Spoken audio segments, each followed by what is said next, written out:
ഈശോയെ ആരാധിച്ചുകൊണ്ടുള്ള ഗാനം ആലപിച്ച് നമുക്ക് പ്രാർത്ഥിക്കാം. നമുക്കെല്ലാവർക്കും മുട്ടുകുത്തി നിന്ന് ഈശോയെ ആരാധിക്കാം. പരിശുദ്ധാത്മാവാം ദൈവമേ അങ്ങേക്ക് ആരാധന എന്ന ഗാനമാണ് ആലപിക്കുന്നത്.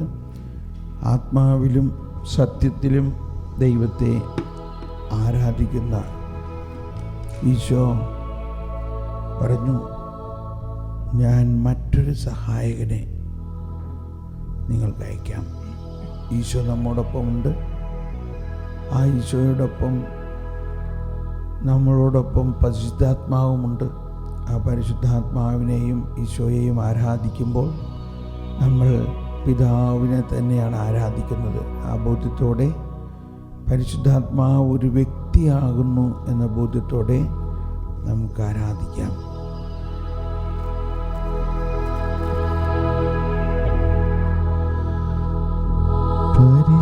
പരിശുദ്ധാത്മാവാ ദൈവമേ അങ്ങേക്കാരാധന.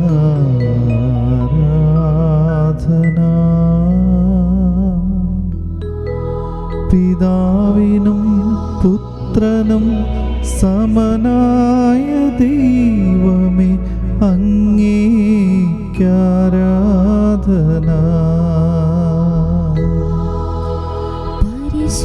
പരിശുദ്ധാത്മാവാം ദൈവമേ അങ്ങേക്കാരാധന.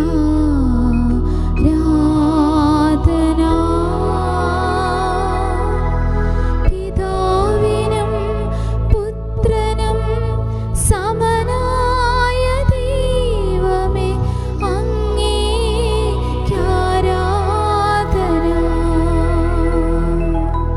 പിതാവിൻ്റെയും പുത്രൻ്റെയും സ്നേഹമേ അങ്ങേക്കാരാധന.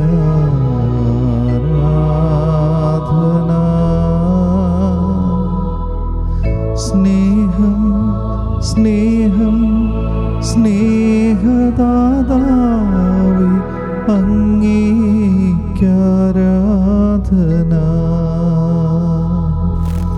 പിതാവിൻ്റെയും പുത്രൻ്റെയും സ്നേഹമേ അങ്ങേക്കാരാധന.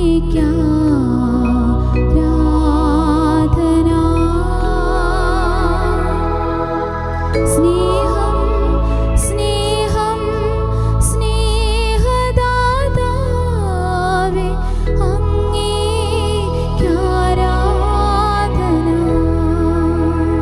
പിതാവിൻ്റെയും പുത്രൻ്റെയും ജീവനെ അങ്ങേക്കാരാധന.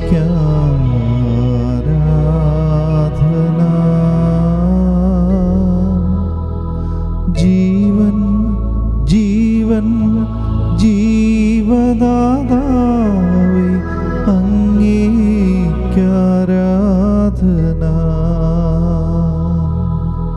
പിതാവിൻ്റെയും പുത്രൻ്റെയും ജീവനെ അങ്ങേക്കാരാധന.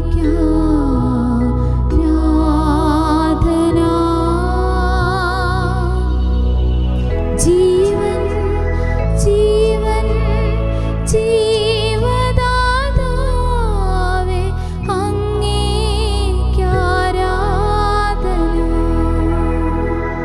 പിതാവിനും പുത്രനും സമനാം ദൈവമേ അങ്ങേക്കാരാധന.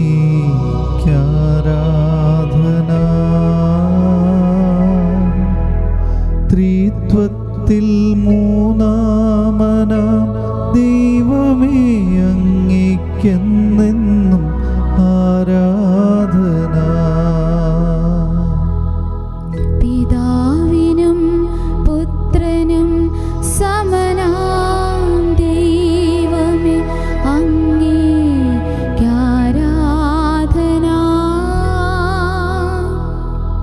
ത്രിത്വത്തിൻ മൂന്നാമനാം ദൈവമേ അങ്ങേക്കെന്നെന്നും ആരാധന.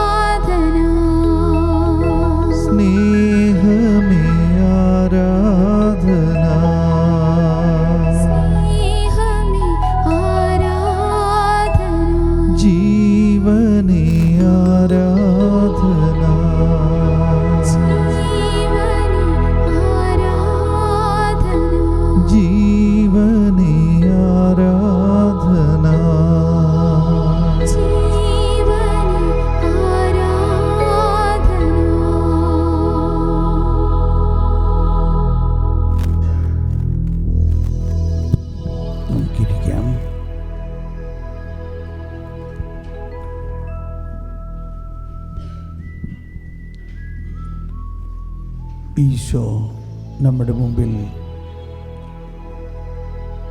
ഇതുപോലെ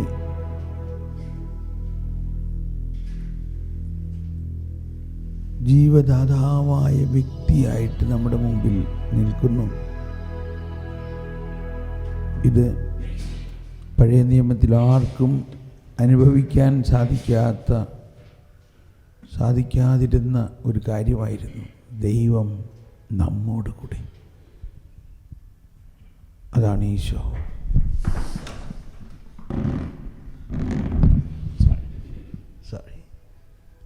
ദൈവം നമ്മോട് കൂടെ.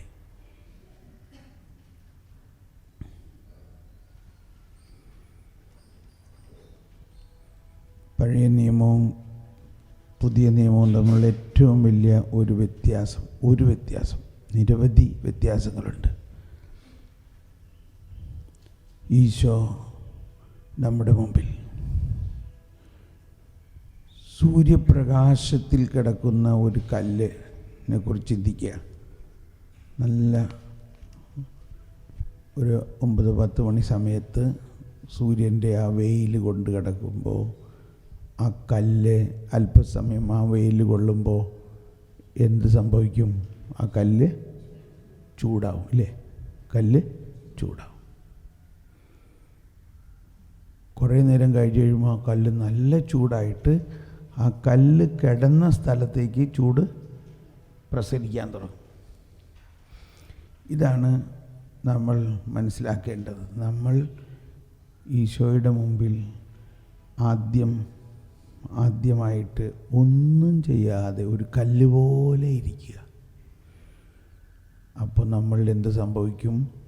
ചൂടാവും. ഇതാണ് ആദ്യം ആരാധനയിൽ നടക്കേണ്ടത്. ഇതാണ് നമ്മുടെ ക്രിസ്തീയ ജീവിതത്തിൻ്റെ. ഇപ്പോൾ ഇവിടെ ഇനിസിയേഷൻ എന്നുള്ള വാക്ക് ശ്രദ്ധിക്കണം. ഇനിസിയേഷൻ ആരുടെ മുൻകൈ എടുക്കലാണ്? കല്ല് വല്ലതും ചെയ്യുന്നുണ്ടോ? കല്ലാണ്. ശരിക്കും പാറക്കല്ലാണെങ്കിലും അത് ചൂടാവണം.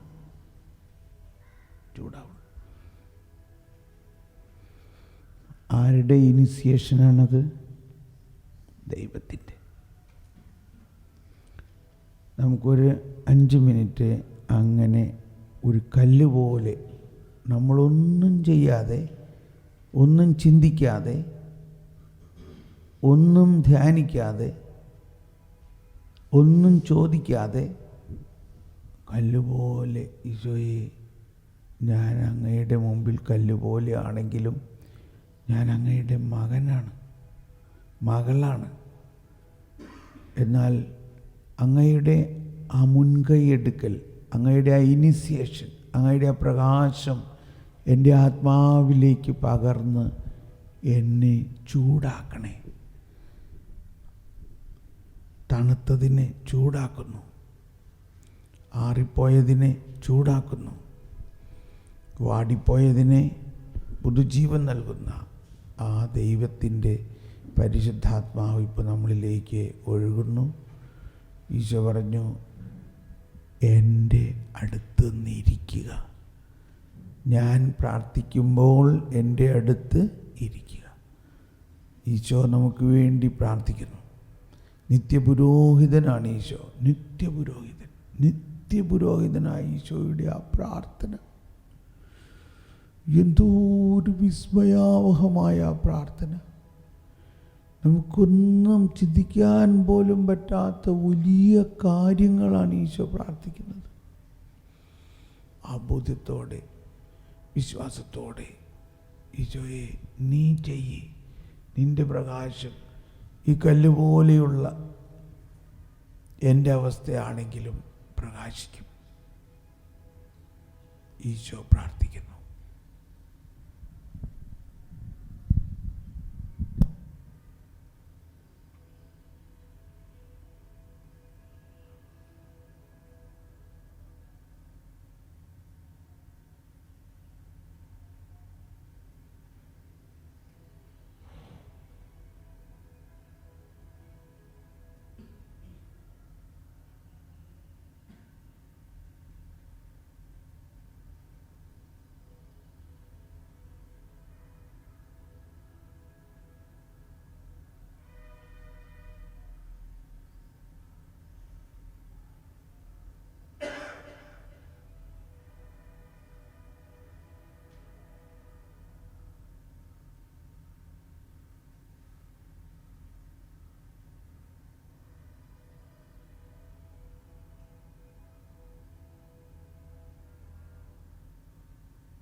ഇങ്ങനെ ഇത് വളരെ ആഴമായ ഒരനുഭവം തരുന്ന ഒരു രീതിയാണ്.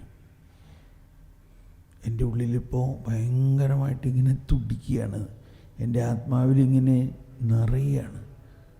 ഞാനൊന്നും ചോദിച്ചില്ല, ഞാനൊന്നും ചെയ്യുന്നില്ല, ചെയ്യുന്നതെല്ലാം ദൈവമാണ്.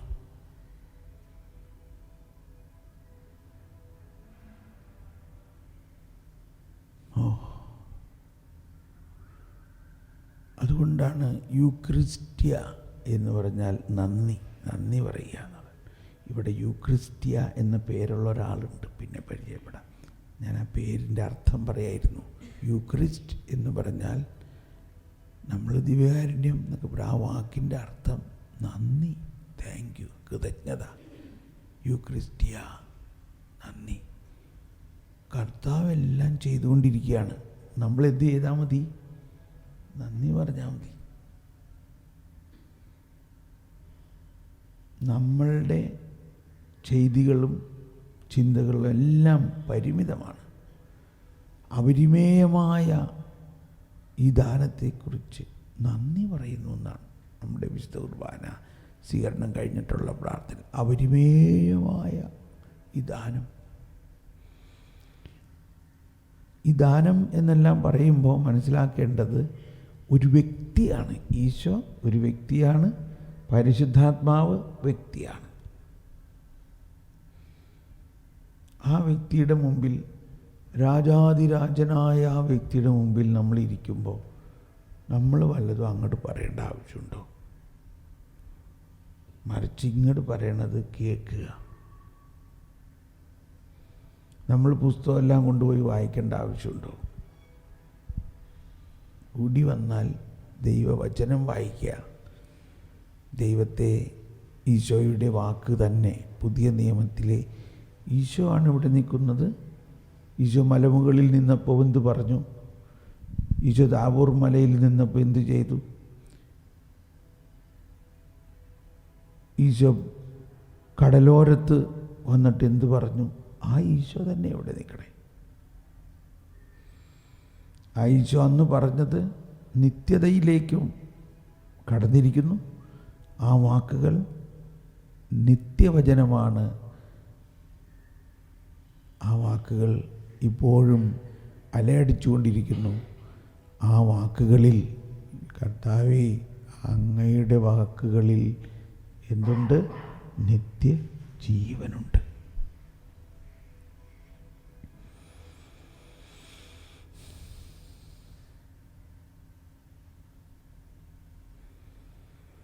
ജീവിക്കും ദൈവത്തിൻ എല്ലാവരും ചേർന്ന് ഞങ്ങളിൽ പതിക്കേണമേ. വീണ്ടും ജീവിക്കും ദൈവത്തിൻ ആരൂപിയേ, നവ്യമായി ഞങ്ങളിൽ വസിക്കേണമേ. ഉരുക്കി ഞങ്ങളെ വാർത്തെടുക്കൂ, സ്നേഹം നിറച്ചു നീ ഉപയോഗിക്കൂ. ഉരുക്കി ഞങ്ങളെ വാർത്തെടുക്കൂ,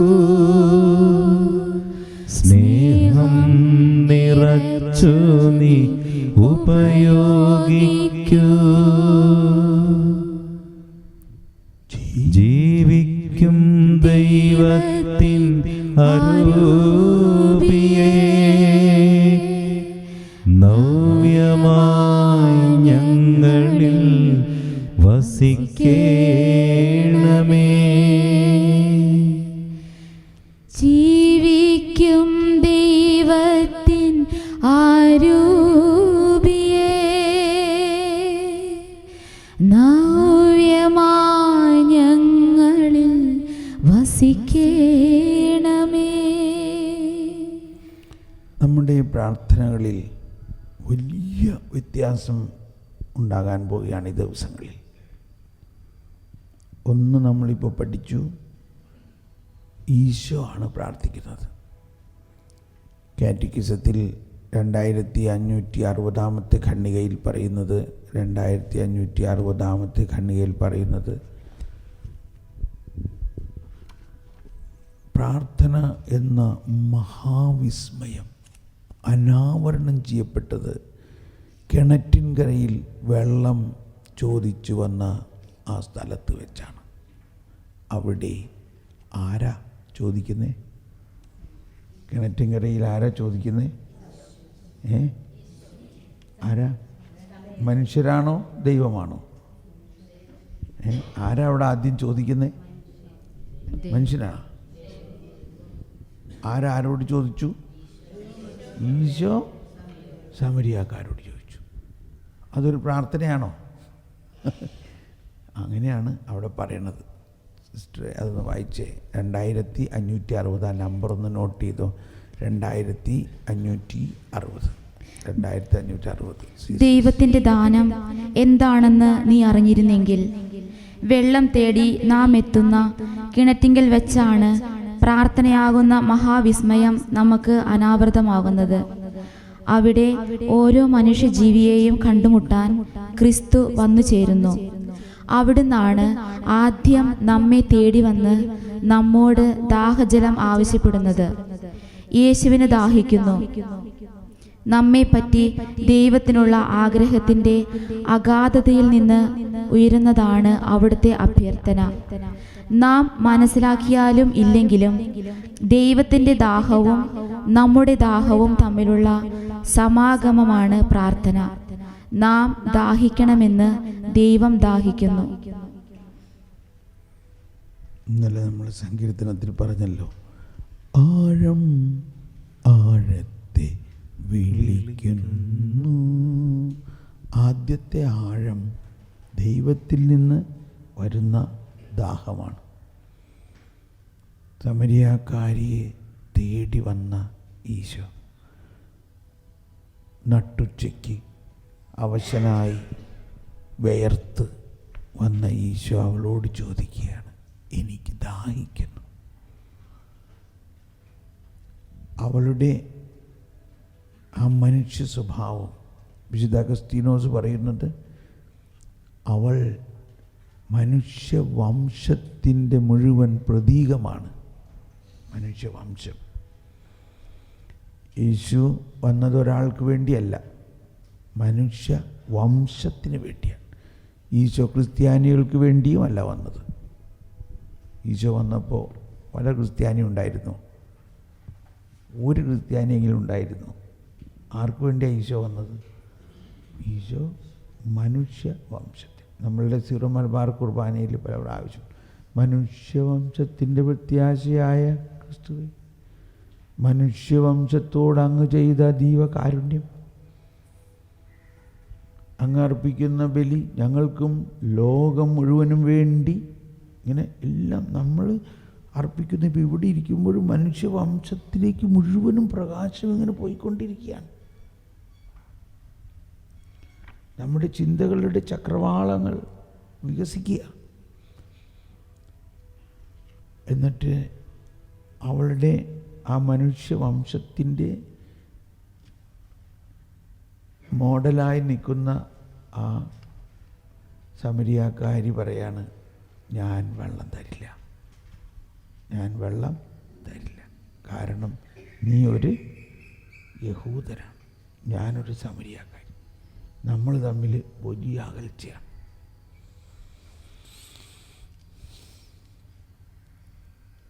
എന്തോ ഒരു പ്രതീകമാണ് അവിടെ.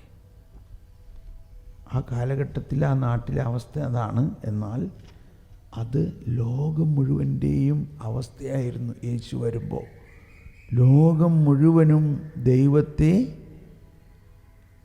ദൈവത്തെ തിരസ്കരിക്കുന്ന അവസ്ഥ, ദൈവമായിട്ട് അകൽന്ന് നിൽക്കുന്ന അവസ്ഥയിൽ. അപ്പോൾ ഈശോ പറയാണ്, ദൈവത്തിൻ്റെ ദാനമെന്തെന്ന് നീ അറിഞ്ഞിരുന്നെങ്കിൽ, കണ്ടോ, നീ അവനോട് ചോദിക്കുകയും അവൻ നിനക്ക് ജീവജലം നൽകും. ഈ ജീവജലം എന്ന് ഈശോ അവിടെ പറയുന്നത് ഈശോ നൽകാനിരിക്കുന്ന പരിശുദ്ധാത്മാവിനെ കുറിച്ചാണ്. ഓക്കെ, അപ്പോൾ ഇപ്പോഴത്തെ നമ്മുടെ വിഷയം പ്രാർത്ഥനയാണ്. പ്രാർത്ഥനയെക്കുറിച്ചുള്ള പ്രബോധനത്തിൻ്റെ ഏറ്റവും പ്രധാന ഒരു പ്രബോധനമാണ് നമ്മളിപ്പോൾ കേട്ടത്. ആരാരോട് പ്രാർത്ഥിക്കുന്നു, പ്രാർത്ഥന എവിടെ നിന്ന് ഉത്ഭവിക്കുന്നു. എനിക്കിത് മനസ്സിലായത് ഒരു 50 വയസ്സ് കഴിഞ്ഞപ്പോഴാണ്. ഞാൻ ആലോചിച്ചു, എന്തോ ഒരു വിഡ്ഢിയാണ് ഞാൻ. ഇത്രയും നാൾ ഞാൻ വിചാരിച്ചിരുന്നത് ഞാനാണ് പ്രാർത്ഥിക്കുന്നത്, ഞാൻ പ്രാർത്ഥിക്കുന്നു, ഞാൻ ഉപവസിക്കുന്നു, ഞാൻ ഇത്ര കൊന്ത ചെല്ലണു, ഞാൻ ഇത്ര കുർബാന ചെല്ലണു, ഞാൻ ഇത്ര വിശ്വാസ പ്രമാണം ചെല്ലണു. പക്ഷേ ഇവിടെ എഴുതിയിരിക്കുകയാണ്, പ്രാർത്ഥന എന്ന മഹാവിസ്മയം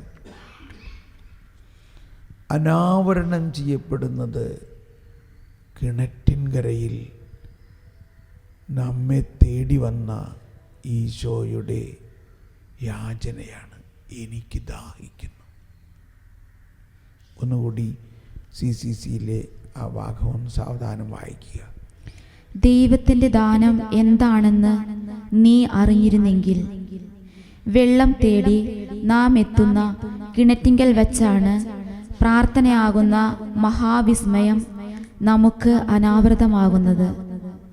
അവിടെ ഓരോ മനുഷ്യജീവിയെയും കണ്ടുമുട്ടാൻ ക്രിസ്തു വന്നു ചേരുന്നു.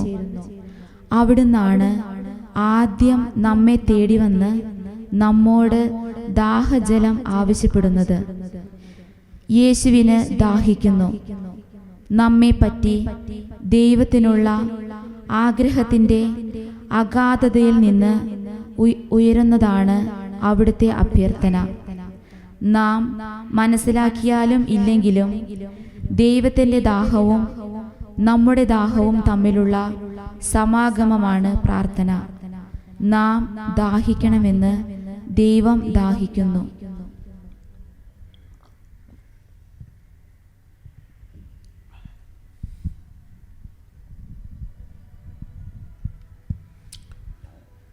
ഒരാഴ്ച മുമ്പ് ഡൽഹിയിൽ നിന്നൊരാളിങ്ങനെ വിളിച്ചു സംസാരിച്ചു.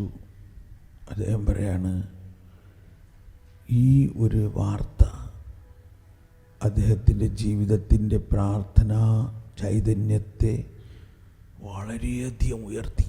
ഈ ഒറ്റ പോയിൻ്റ്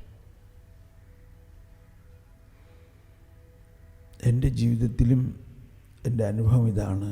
പ്രാർത്ഥന മനുഷ്യനിൽ നിന്നല്ല ഉത്ഭവിക്കുന്നതെന്ന് ദൈവത്തിൽ നിന്നാണെന്നും മനസ്സിലായതോടെ പ്രാർത്ഥന വളരെ എളുപ്പമായി. ഈശോ പ്രാർത്ഥിക്കുന്നു.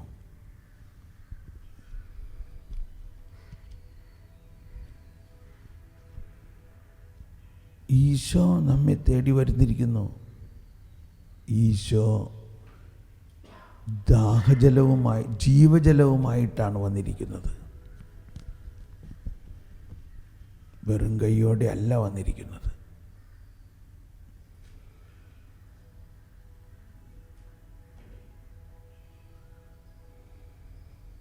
നമുക്കൊന്ന് നന്ദി പറഞ്ഞ് സ്തുതിക്കാം. നമ്മളെ സംബന്ധിച്ച് സമരിയാക്കാരിയുടെ അവസ്ഥ അല്ല എന്ന് മനസ്സിലാകണം. നമ്മളുടെ അവസ്ഥ നോക്കി. സമരിയാക്കാരിക്ക് അന്നുണ്ടായിരുന്ന അവസ്ഥയാണോ ഇന്ന് നമ്മുടെ അവസ്ഥ? നമ്മൾ ആരാ?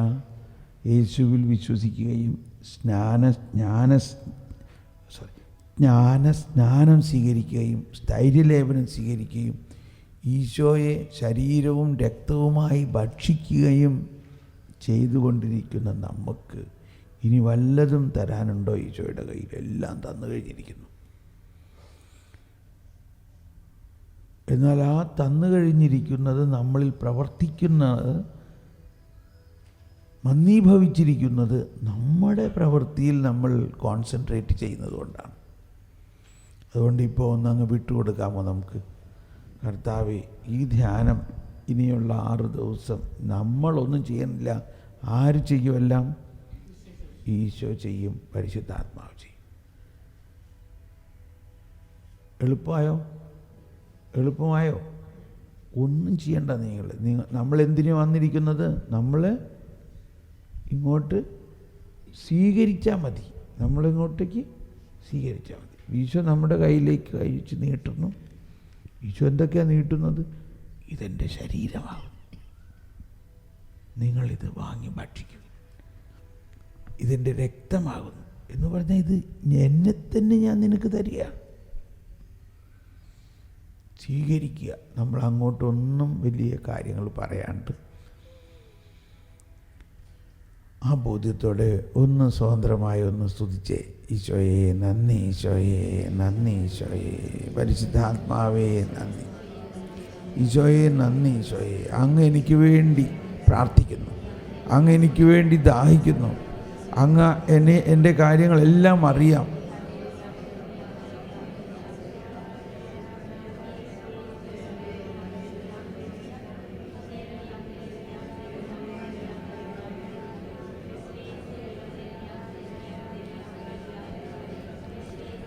Thank you Jesus, thank you. അതുപോലെ തന്നെയാണ് സ്വർഗസ്ഥനായ പിതാവേ എന്നും ഇതെല്ലാം സ്വർഗസ്ഥനായ പിതാവേ എന്നുള്ള പ്രാർത്ഥന പഠിപ്പിച്ചപ്പോൾ എങ്ങനെയാണ് ഈശോ പറഞ്ഞത്? സ്വർഗസ്ഥനായ ഞങ്ങളുടെ. അപ്പോൾ ഈശോ ഇവിടെ നിന്നുകൊണ്ട് പിതാവിനോട് പ്രാർത്ഥിക്കുകയാണ്. ഈശോ പിതാവിനോട് പ്രാർത്ഥിക്കുകയാണ്, സ്വർഗസ്ഥനായ ഞങ്ങളുടെ എന്ന് പറഞ്ഞാൽ ഈശോ മുമ്പിലും നമ്മളെല്ലാം ഈശോയുടെ കൂടെയാണ്. സ്വർഗസ്ഥനായ നിങ്ങളുടെ പിതാവ് എന്ന് പറഞ്ഞില്ല, സ്വർഗസ്ഥനായ എൻ്റെ പിതാവ് എന്നും പഠിപ്പിച്ചില്ല. സ്വർഗസ്ഥനായ ഞങ്ങൾ എന്ന് പറഞ്ഞാൽ പിതാവ്, ഈശോയുടെ പിതാവ് നമ്മുടെ പിതാവാണ്. അപ്പം ഈശോയും നമ്മളും സഹോദരരാണ്. ഒന്ന് ചിന്തിച്ചേ, ഈശോ നമ്മുടെ സ്വന്തം സഹോദരനാണ്. ഈശോ പ്രാർത്ഥിക്കാൻ പഠിപ്പിക്കുകയാണ്. അതാണ് സ്വർഗസ്ഥനായ പിതാവേ എന്നുള്ള പ്രാർത്ഥന.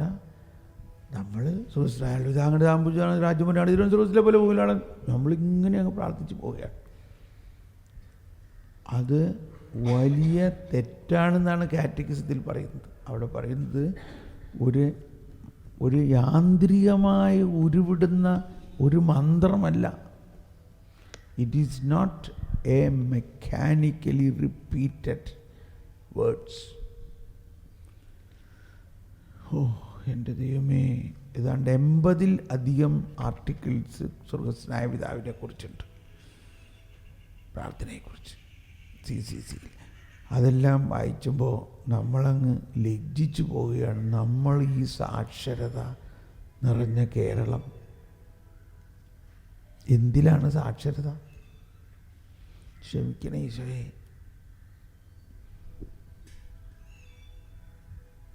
ഈ സ്വർഗസ്ഥനായ പിതാവിൻ്റെ പ്രാർത്ഥന നമ്മളൊന്ന് മനസ്സിൽ അതിൻ്റെ അർത്ഥം മനസ്സിലാക്കി പ്രാർത്ഥിച്ചാൽ തന്നെ സ്വർഗരാജ്യം പെട്ടെന്ന് ലോകം മുഴുവനിലും പ്രസരിക്കും. ഇതിനെക്കുറിച്ച് വിശദമായിട്ട് പിന്നെ നമ്മൾ പഠിക്കാം. ഈശോ പ്രാർത്ഥിക്കുന്നു എന്നതിൻ്റെ മറ്റൊരു വശം ഇതാണ്. അപ്പോൾ അന്നത്തെ കാലഘട്ടവും കൂടി മനസ്സിലാക്കണം. ബൈബിളിൻ്റെ പഠനത്തിൽ ഏറ്റവും പ്രധാനമായിട്ട് മനസ്സിലാക്കേണ്ടത് 2 കാര്യങ്ങൾ. ഒന്ന്, കാലഘട്ടം. ഏത് കാലഘട്ടത്തിൽ ആരോട് എപ്പോൾ പറഞ്ഞു. നമ്മളൊരു വചനം എടുത്ത് ഇങ്ങനെ പറഞ്ഞിരിക്കണു ബൈബിൾ എന്ന് പറഞ്ഞാൽ പോരാ, അത് ആരോട് പറഞ്ഞു എന്ന് ചിന്തിക്കണം. എന്തിനാ കാലഘട്ടത്തിൽ പറഞ്ഞു എങ്കിലേ അതിൻ്റെ ആ വ്യാപ്തി മനസ്സിലാവുള്ളൂ. രണ്ടാമത്, ഒരുപാട് സിംബോളിസംസാണ്. ബൈബിളിലെ ഓരോ വചനത്തിനും സിംബോളിസം ഉണ്ട്. സിംബോളിസം എന്ന് പറഞ്ഞാൽ മലയാളത്തിൽ എന്താ അർത്ഥം? പ്രതീകം. Thank you. പ്രതീകം അതിൽ നിറഞ്ഞു നിൽക്കുന്നുണ്ട്. ഇപ്പം നമ്മൾ ഈ പ്രതീകങ്ങളുടെ ആവശ്യം അത് ഭാഷകൾക്കും വാക്കുകൾക്കും പ്രസരിപ്പിക്കാൻ സാധിക്കാത്ത വലിയ ആശയം അതിലൂടെ പ്രസരിപ്പിക്കുന്നു. ഇപ്പോൾ ഒരു ഫ്ലാഗ്, കൊടി. എന്തിൻ്റെ കൊടി? എന്തിൻ്റെയും കൊടിയാകാം, ഇല്ലേ? കത്തോലിക്ക സഭയുടെ പതാക. അതിൻ്റെ അർത്ഥം വാക്കുകളിലൊന്നും പറയാൻ നോക്കുക, അത് പ്രസരിപ്പിക്കാൻ പറ്റുമോ? പക്ഷേ അല്ലെങ്കിൽ ഭാരതത്തിൻ്റെ പതാക.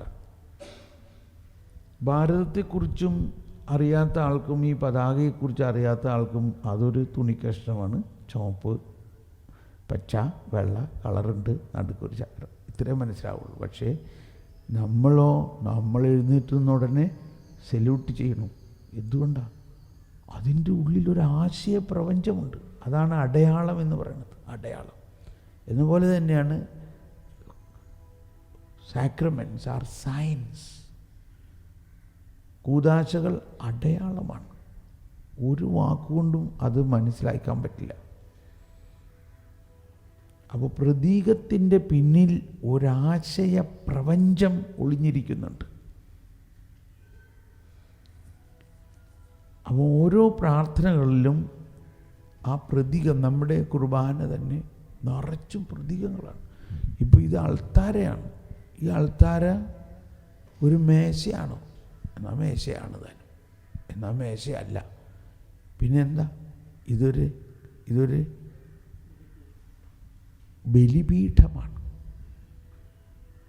എവിടെ നിന്നാണ് ബലിപീഠങ്ങൾ ഉണ്ടായത്? ആബേലൊരു ബലിപീഠമുണ്ടാക്കി ബലിയർപ്പിച്ചു,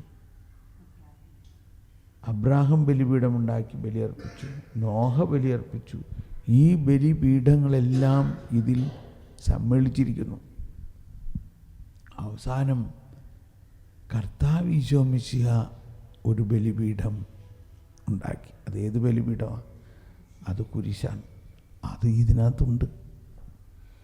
അപ്പം ഇങ്ങനെ പ്രതീകങ്ങളുടെ അർത്ഥം. അപ്പം അങ്ങനെ പ്രാർത്ഥനയിൽ അന്ന് വരെ ഉണ്ടായ എല്ലാ ആശയത്തെയും തകിടം മറിച്ചുന്ന വിപ്ലവാത്മകമായ ഒരു കാര്യമാണ് ഈശോ പഠിപ്പിച്ചത്. അതാണ് അപ്പസ്തലന്മാർ ചോദിച്ചത്, ഞങ്ങളുടെ ഈ റബ്ബായിമാർ പ്രാർത്ഥിക്കുന്നതിൽ നിന്നും വ്യത്യസ്തമാണല്ലോ ഇദ്ദേഹത്തിൻ്റെ പ്രാർത്ഥന. അപ്പോൾ ജെറുസലേമിലെ പൊതുവേ ഉണ്ടായിരുന്ന പ്രാർത്ഥനയിൽ ഒരിക്കലും ദൈവത്തെ പിതാവ് എന്ന് അവർ വിളിച്ചിരുന്നില്ല. മനസ്സിലാക്കണം, അതൊരു ബ്ലാസ്ഫമിയാണ്. അതൊരു ബ്ലാസ്ഫമി എന്ന് പറഞ്ഞാൽ ദൈവദൂഷണമാണ് അവരെ സംബന്ധിച്ച്. അതിൻ്റെ പേരിലാണ് ഈശോയെ കുരിശിൽ തറച്ചത്. അവൻ ദൈവപുത്രനാണെന്ന് പറയണു, ദൈവമകനാണെന്ന് പറയണു. അത് നിയമപരമായിട്ട് അങ്ങനെയുള്ളവരെ കൊല്ലണം എന്നുള്ളതാണ് മോശയുടെ നിയമം. ഈശോയെ കുരിശിൽ തറച്ചത് നിയമപരമായിട്ടാണ്.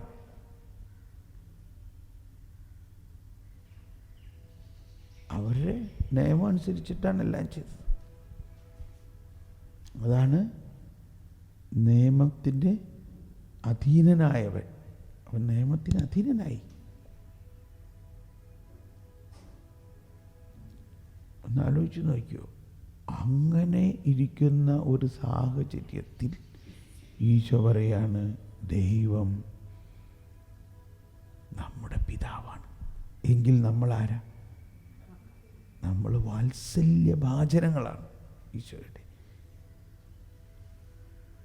നമുക്ക് അപ്പോൾ ഈശോ പ്രാർത്ഥിക്കുന്നു, ഈശോയും നമുക്ക് വേണ്ടി പ്രാർത്ഥിക്കുകയാണ്. ഓരോ സ്വർഗസ്ഥനായ പിതാവ് നമ്മൾ പ്രാർത്ഥിക്കുമ്പോഴും നമ്മളും ഈശോയും ഒരുമിച്ച് പ്രാർത്ഥിക്കുകയാണെന്നുള്ള ഈശോയുടെ പ്രാർത്ഥനയാണ് ഈ സങ്കീർത്തനങ്ങളെല്ലാം എന്ന് വിശ്വസിക്കണം. അതുകൊണ്ടാണ് കുർബാനയിൽ സങ്കീർത്തനം പാടുന്ന സമയത്ത് എന്തെങ്കിലും ഒരു പാട്ട് പാടുന്നത് ശരിയല്ല. സങ്കീർത്തനം തന്നെ പാടണം. അതും ആ ഓരോ സങ്കീർത്തനത്തിന് അർത്ഥമുണ്ട്.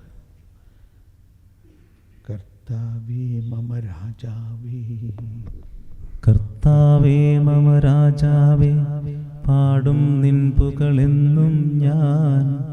സകലേശ നിൻ തിരുനാമം വാഴ്ത്തിയിടും ഞാൻ അനവരതം. ഇതിന് പകരം എന്ത് പാടണം പറയും? എന്ത് പാടിയാലും ഈ ഒരു ആശയം. കർത്താവ് ആരാണ്? രാജാതിരാജനാണ്. ആ രാജാതിരാജൻ സകലേശ്വരനാണ്, സർവാധിപനാണ്.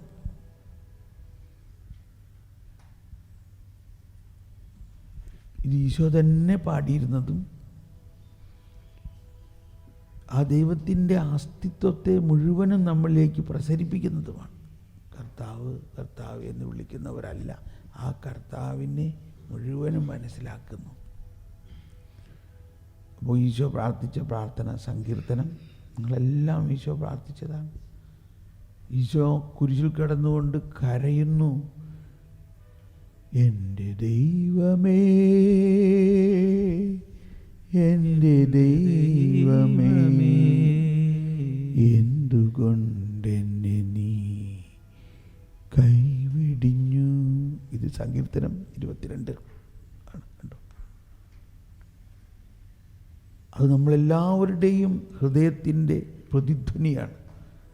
നമ്മൾ ജീവിതത്തിൽ ഒരിക്കലെങ്കിലും ഇങ്ങനെ പറഞ്ഞിട്ടുണ്ട്, എൻ്റെ കർത്താവേ നീ എന്നെ എന്തിനാ ഇങ്ങനെ ചെയ്തത്. ചില സമയത്ത് കർത്താവ് തന്നെ നമ്മളെ വിട്ട് കളഞ്ഞ അവസ്ഥ ഉണ്ടായിട്ടുണ്ടോ ഇല്ലയോ? ഉണ്ടോ? ഉണ്ട്.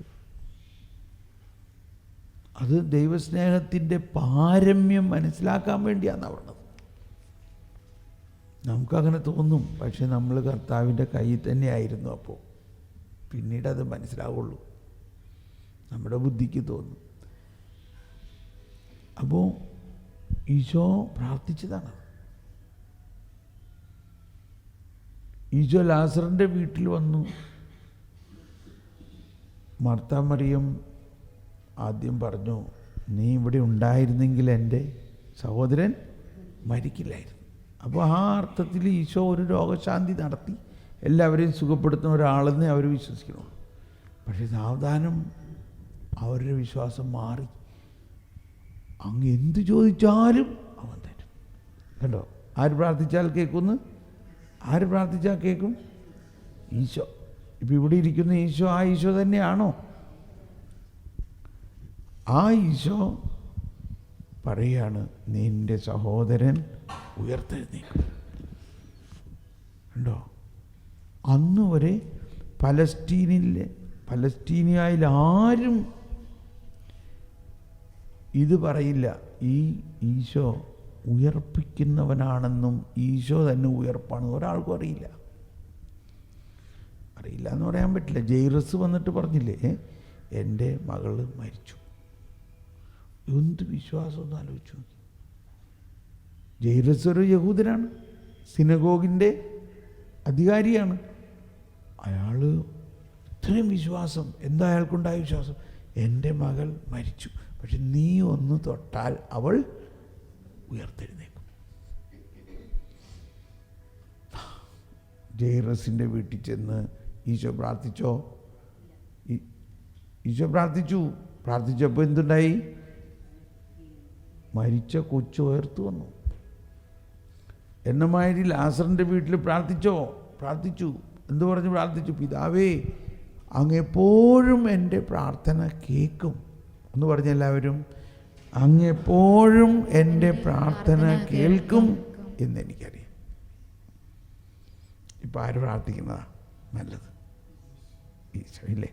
നമുക്കെല്ലാവർക്കും ഒന്ന് എഴുന്നേറ്റ് നിന്നുകൊണ്ട് ഒന്ന് സ്തുതിച്ച്, ഈശോയെ നീ പ്രാർത്ഥിക്കും, ഞങ്ങളുടെ എല്ലാ കാര്യങ്ങളും അങ്ങേക്ക് അറിയാം, ഞങ്ങളുടെ ജീവിതത്തെ മുഴുവനും അങ്ങേക്ക് ഞങ്ങൾ വിട്ടുതരുന്നു, അടിയറ വയ്ക്കുന്നു, അങ്ങ് പ്രാർത്ഥിക്കും.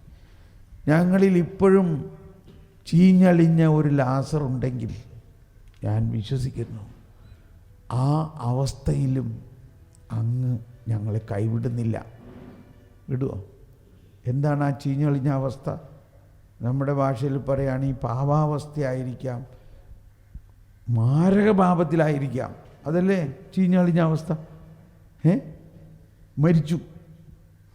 മരിച്ചു എന്ന് പറഞ്ഞാൽ ആത്മീയമായി മരിച്ച അവസ്ഥയിലായിരിക്കും നിങ്ങളിപ്പോൾ. എങ്കിലും ദൈവം നമ്മളെ സ്നേഹിക്കുന്നുണ്ടോ? ആ അവസ്ഥയിലുള്ള ആളെ ദൈവം സ്നേഹിക്കുന്നുണ്ടോ? അതാണ് ഈശോ വന്നത്. ആർക്ക് വേണ്ടിയാ? മരിച്ചവർക്ക് വേണ്ടിയാണ്, പാപത്തിൽ കിടക്കുന്നവർക്ക് വേണ്ടിയാണ്, അവർക്ക് ജീവൻ പകരുന്നതിന് വേണ്ടിയാണ്, അവർ ഉയർപ്പിക്കുന്നതിന് വേണ്ടിയാണ്.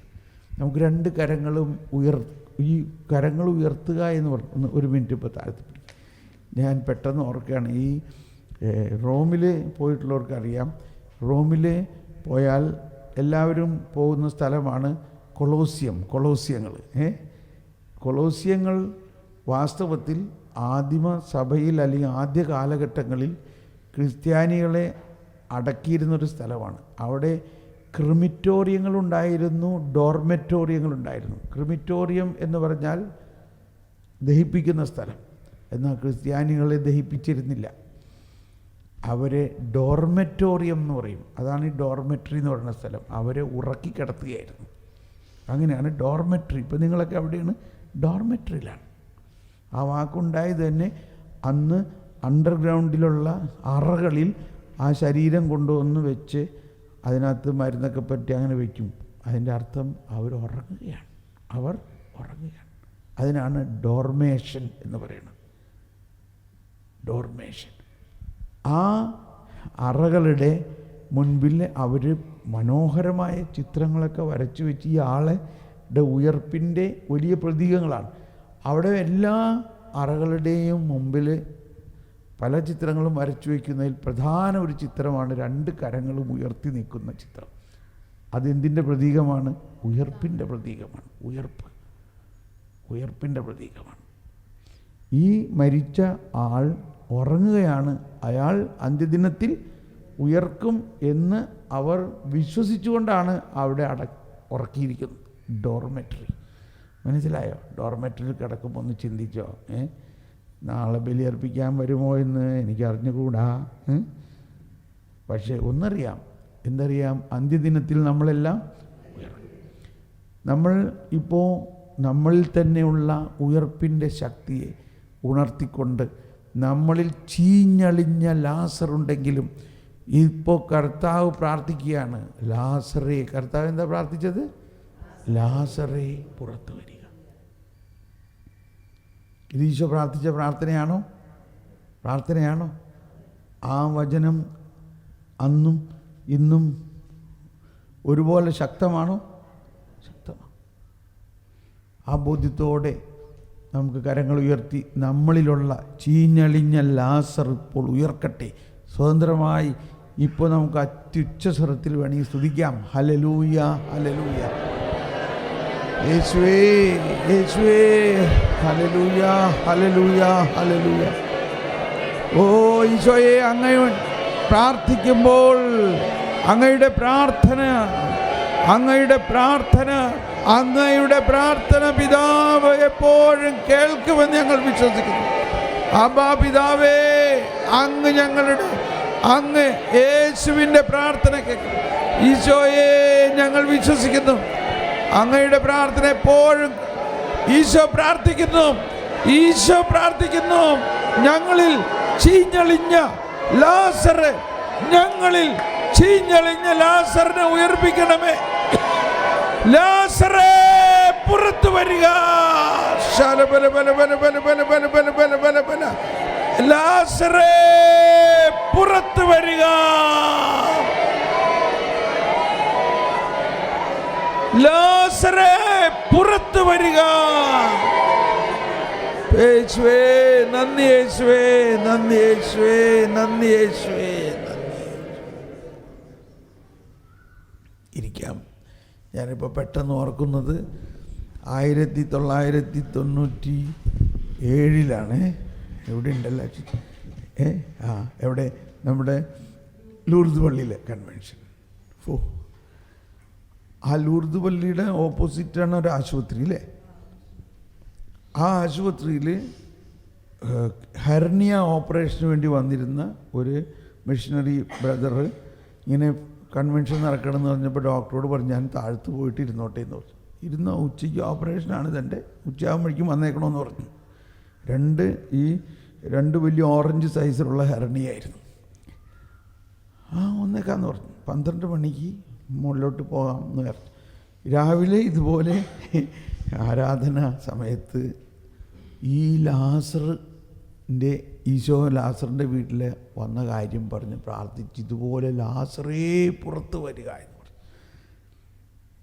ആ സമയത്ത് അയാളിൽ എന്തോ സംഭവിച്ചു. 12 മണിക്ക് നേരത്തെ പറഞ്ഞ പോലെ മുറിയിലേക്ക് ചെന്നു. മുറിയിൽ നിന്ന് അദ്ദേഹത്തെ വസ്ത്രം മാറ്റി ഓപ്പറേഷൻ തിയേറ്ററിൽ കൊണ്ടുപോയി. ഓപ്പറേഷൻ തിയേറ്ററിൽ കൊണ്ടുപോയി ഓപ്പറേഷൻ ചെയ്യാൻ ഡോക്ടേഴ്സ് വന്നപ്പോൾ നോക്കുമ്പോൾ എന്താ, ഇയാൾ തന്നെയാണോ പേഷ്യൻ്റ്? കാരണം ഈ 2 ഹെർണിയയും കാണാനില്ല. Praise the Lord. 2 ഹെർണിയയും കാണാനില്ല. പിന്നെ എന്താ ഓപ്പറേറ്റ് ചെയ്യുക? സീനിയർ ഡോക്ടേഴ്സിനെ വിളിച്ചു. എന്താ ചെയ്യുക? സംഭവം അവിടെ ഇല്ല. അപ്പോഴാണ് ഇദ്ദേഹത്തിന് മനസ്സിലായത്, അയ്യോ ആ ലാസറേ പുറത്ത് വരിക എന്ന് പറഞ്ഞപ്പോൾ ശരീരം മുഴുവനും കറണ്ട് അടിക്കുന്നൊരു അനുഭവം ഉണ്ടായി. കർത്താവിനെ സുഖപ്പെടുത്തി ഉടനെ പുള്ളിനെ ഡിസ്ചാർജ് ചെയ്തു. ഓടി വന്നിരിക്കുകയാണ്. അത് കഴിഞ്ഞിട്ട് ഈ ബ്രദർ ഓടി വന്ന് എൻ്റെ അടുക്കെന്ന് ഓടി ഒരാൾ വന്ന് മൈക്ക് താന്ന് പറഞ്ഞ് മൈക്ക് കയ്യിൽ നിന്ന് തട്ടിപ്പൊടിച്ച് മേടിച്ച് അത്ഭുതം നടന്നിരിക്കണമെന്ന് പറഞ്ഞിട്ട് ഓർക്കണ്ടോ? അത് ഇപ്പം 20 വർഷമായി ഈ തൃശ്ശൂർ. എന്താ സംഭവിച്ചത്? ഈശോ തന്നെ ആയിരുന്നോ അന്ന് ലാസറിൻ്റെ വീട്ടിൽ? ഈശോ തന്നെ ആയിരുന്നോ ലാസറിൻ്റെ കല്ലറയുടെ മുമ്പിൽ നിന്നത്? ആണോ? അതാണ് നമ്മൾ വിശുദ്ധ കുർബാനയുടെ മുമ്പിൽ ഇരിക്കുമ്പോഴും ആരാധിക്കുമ്പോഴും നമ്മൾ വിശ്വസിക്കുക, ഈശോ, അതേ ഈശോ തന്നെയാണ് അവിടെ.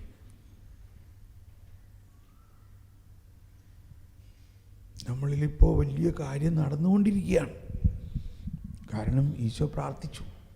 ഈശോ ഇപ്പോൾ നമുക്ക് വേണ്ടി പ്രാർത്ഥിച്ചു.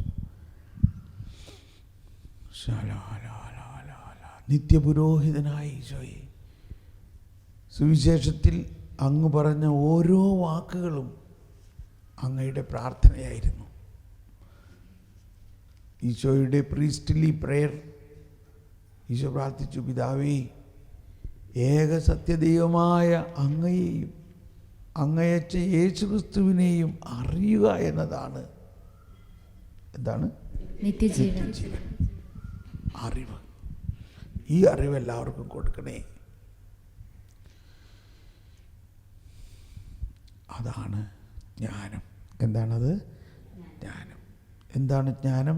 ഏക സത്യദൈവമായ അങ്ങയെയും അങ്ങയച്ച യേശുക്രിസ്തുവിനെയും അറിയുക. ഇതറിയിക്കാനാണ് ഈശോ വന്നത്. അങ്ങനെ നമ്മളിൽ ആ നിത്യജീവൻ നൽകിയിരിക്കുന്നു. പ്രത്യേകിച്ച് ജ്ഞാനസ്നാനത്തിലൂടെയും സ്ഥൈര്യലേപനത്തിലൂടെയും നമ്മൾക്ക് ദൈവത്തിൻ്റെ ജ്ഞാനം മുഴുവനും ലഭിച്ചിരിക്കുന്നു. ജ്ഞാനസ്നാനം എന്ന വാക്കിൽ നിന്ന് തന്നെ അത് വ്യക്തമല്ലേ? അല്ലേ? എന്താ നമ്മൾ സ്വീകരിച്ചിരിക്കുന്നത്? ഒന്നെല്ലാവരും ഉച്ചത്തിൽ പറഞ്ഞ്, ഒന്ന് കൈവീശി പറഞ്ഞ്, ഒന്ന് ഉച്ചത്തിൽ, ശബ്ദം എല്ലാവരും ഉച്ചത്തിൽ. ജ്ഞാനസ്നാനം. അതാണ്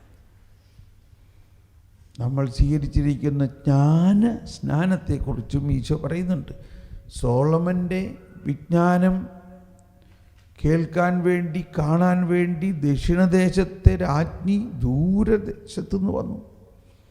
എന്നാൽ ഇതാ ഇവിടെ സോളമനേക്കാൾ വലിയവൻ. പക്ഷേ ആ ജ്ഞാനം ആർക്കും വേണ്ട, അല്ലെങ്കിൽ ജ്ഞാനത്തിന് വേണ്ടി ഈശോയെ കാണാൻ വരുന്നില്ല.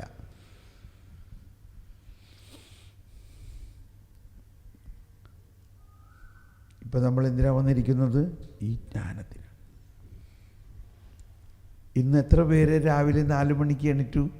എത്ര പേര് രാവിലെ 4 മണിക്ക് എണീറ്റു? Praise the Lord. ഒന്ന് കൈയടിച്ച് കർത്താവിന് നന്ദി പറഞ്ഞു.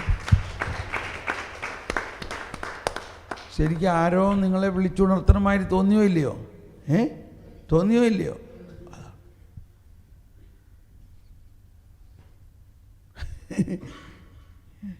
ഒരുപാട് പേർക്ക് രാവിലെ എണീക്കാൻ ബുദ്ധിമുട്ട്. ഞാനും പണ്ട് അങ്ങനെയൊക്കെ തന്നെ ആയിരുന്നു. പക്ഷേ ഒരാൾ നമ്മളെ കാത്തു നിൽക്കുന്നുണ്ടെന്ന് അറിയുമ്പോൾ പെട്ടെന്ന് എണീക്കുമോ? ഇപ്പോൾ എയർപോർട്ടിൽ ഒരാൾ വരാനിരിക്കുന്നു, റെയിൽവേ സ്റ്റേഷനിൽ, നമ്മൾ വേഗം എണീറ്റ് ഓടും. എന്ന പോലെ ജ്ഞാനം നമ്മളെ കാത്തു നിൽക്കുന്നു അതിരാവിലെ.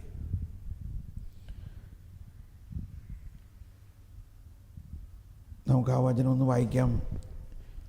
പ്രഭാതത്തിൽ ഉണർന്ന്. ജ്ഞാനത്തിൻ്റെ പുസ്തകം 6-ാം അധ്യായം 14-ാമത്തെ വചനമാണത്. 6:14. പ്രഭാതത്തിൽ ഉണർന്ന് അവളെ തേടുന്നവർ പ്രയാസം കൂടാതെ അവളെ കണ്ടുമുട്ടും. അവൾ വാതിൽക്കൽ കാത്തു നിൽപ്പുണ്ട്. ഒന്നെല്ലാവരും ഒന്ന് ഏറ്റു പറഞ്ഞേ. പ്രഭാതത്തിൽ ഉണർന്ന് അവളെ തേടുന്നവർ പ്രയാസം കൂടാതെ അവളെ കണ്ടുമുട്ടും. അവൾ വാതിൽക്കൽ കാത്തു നിൽപ്പുണ്ട്. സോളമൻ്റെ ജ്ഞാനത്തെക്കുറിച്ച് ഒന്നുകൂടി പറഞ്ഞോട്ടെ. അപ്പോൾ സ്വർഗസ്ഥനായ പിതാവേ എന്നുള്ള പ്രാർത്ഥന പഠിപ്പിച്ചിട്ട് അതിൻ്റെ വ്യാഖ്യാനം പറഞ്ഞുകൊണ്ടിരിക്കുകയാണ് ഈശോ ലൂക്ക 11. അത് ഞാൻ അവസരം ഉണ്ടെങ്കിൽ പഠിപ്പിക്കാം. ആ പ്രാർത്ഥനയ്ക്ക് ഒരുപാട് തലങ്ങളുണ്ട്. എന്നിട്ട് ആ പഠന പരമ്പര ചെന്ന് അവസാനിക്കുന്നത് 30-ലാണ്. 11, 30, 31 പറയുന്നത് ഇതാണ്. ദക്ഷിണദേശത്തെ രാജ്ഞി വായിച്ചേ. ദക്ഷിണദേശത്തെ രാജ്ഞി വിധി ദിനത്തിൽ ഈ തലമുറയിലെ ജനങ്ങളോടൊപ്പം ഉയർപ്പിക്കപ്പെടുകയും ഇതിനെ കുറ്റം വിധിക്കുകയും ചെയ്യും. എന്തെന്നാൽ സോളമന്റെ വിജ്ഞാനം ശ്രവിക്കാൻ അവൾ ഭൂമിയുടെ അതിർത്തിയിൽ നിന്ന് വന്നു. എന്നാൽ ഇതാ ഇവിടെ സോളമനേക്കാൾ വലിയവൻ. അപ്പോൾ അവിടെ ഇതാണ് ഈശോയുടെ പരസ്യ ജീവിത കാലഘട്ടത്തിൽ ഒരുപാട് കാര്യങ്ങൾ ഈശോ രഹസ്യമായിട്ടാണ് പറയുന്നത്. അത് നമുക്ക് പിന്നെ മനസ്സിലാക്കാം.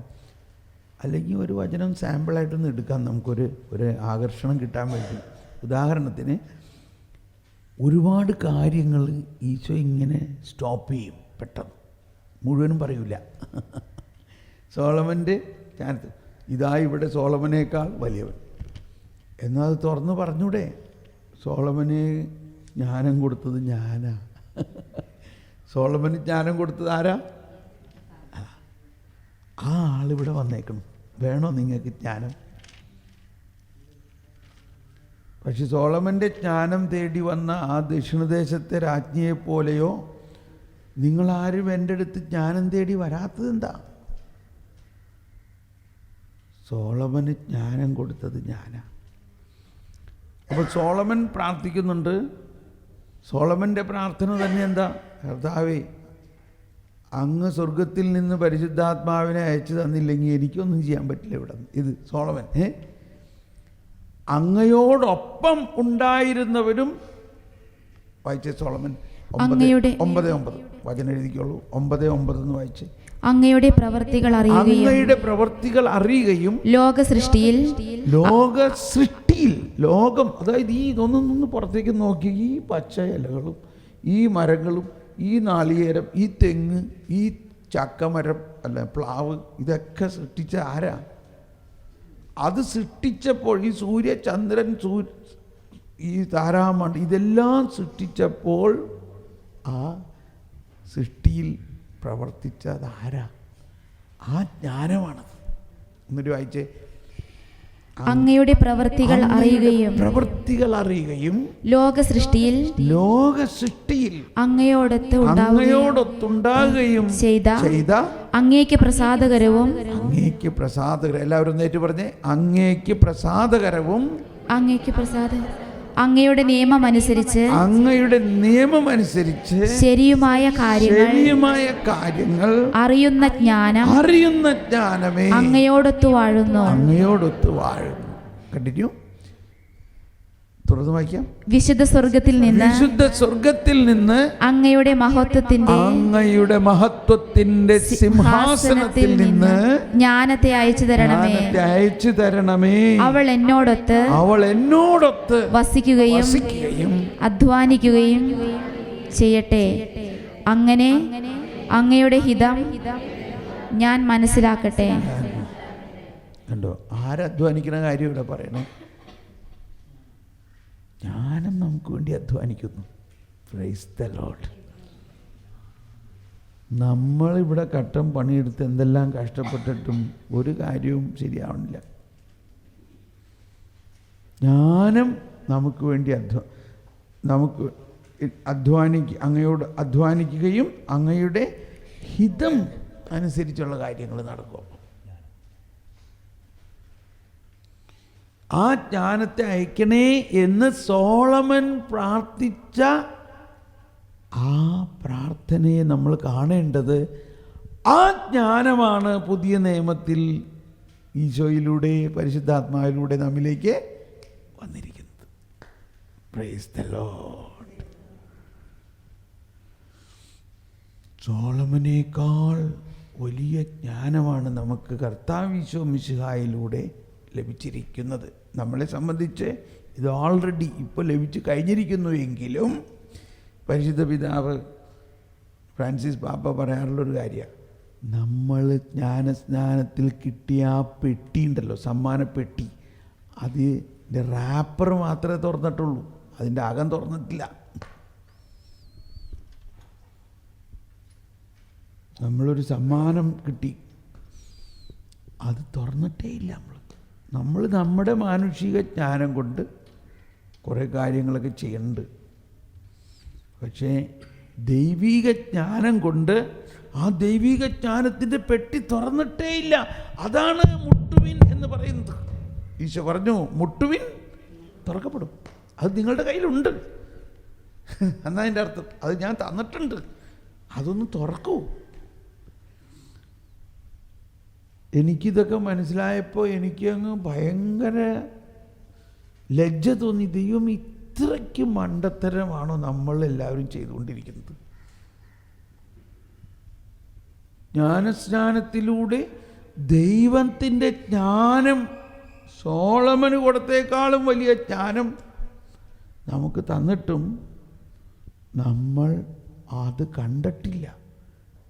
അതിൻ്റെ ഉള്ളടക്കം എന്ന് പറയുന്നത് കണ്ടൻറ്റ് ഓഫ് ദ ഗിഫ്റ്റ് എന്ന് പറയും. ഇതൊക്കെ പാപ്പൽ ടീച്ചിങ്സിലുള്ളതാണ്. ഞാനെല്ലാം കോട്ട് ചെയ്യുകയാണെങ്കിൽ നിങ്ങൾക്ക് ബോറടിക്കും. ജോൺ പോൾ രണ്ടാമൻ മാർപ്പാപ്പയുടെ ഒരു പ്രബോധനത്തിൽ പറയാണ്, ഉള്ളടക്കം അറിയില്ല നമുക്ക്. ഉള്ളടക്കം നമ്മുടെ ഭാഷയിൽ പറയുകയാണെങ്കിൽ, നമ്മൾ തെങ്ങ് കയറിയിട്ട് കഴിഞ്ഞാൽ ആ ആൾ തേങ്ങ എല്ലാം സോർട്ട് ഔട്ട് ചെയ്യും, എന്നിട്ട് കുറേയൊക്കെ എടുത്ത് വലിച്ചെറിഞ്ഞ് കളയണമാണ്. നമ്മൾ നോക്കുമ്പോൾ നല്ല തേങ്ങ, ഇതെന്ത് പറ്റി, എന്ത് പറ്റി, അതെന്താ, അത് പേടെന്ന് പറയും. ഒന്ന് പറഞ്ഞ എല്ലാവരും പേട്, ഒന്ന് പറഞ്ഞ എല്ലാവരും പേട്. എന്താ പേടെന്ന് പറഞ്ഞാൽ അതിൻ്റെ അകത്ത് ഒന്നും ഇല്ല. അതെപ്പോഴാണ് മനസ്സിലാവണത്? കണ്ടാൽ മനസ്സിലാവില്ല, കയ്യിലെടുക്കുമ്പോൾ മനസ്സിലാവും. ഇത് രണ്ടും കയ്യിലെടുക്കുകയാണെങ്കിൽ ഒന്നിന് നല്ല ഭാരമുണ്ടാകും, മറ്റൊന്നിന് ഒരു ഭാരമില്ല. അതിൻ്റെ അകത്തും അതിൻ്റെ ഉള്ളടക്കം ഇല്ല, അതിൻ്റെ ഉള്ളിൽ ഒന്നും ഇല്ല. ഇനി നിങ്ങൾ ഓരോരുത്തരും ഞാനൊന്ന് തൂക്കി നോക്കുകയാണെങ്കിൽ മനസ്സിലാവുന്നത്. നമുക്ക് ചില ആൾക്കാർ സംസാരിക്കണ കാണുമ്പോൾ നമുക്ക് മനസ്സിലാവും. ആളെ കണ്ടാൽ മനസ്സിലാവില്ല, പക്ഷേ 2 സെൻറ്റൻസ് പറയണ കേട്ടാൽ ഉടനെ കാര്യം മനസ്സിലാവും. ഇയാളുടെ തൂക്കം എത്രയുണ്ടെന്ന്.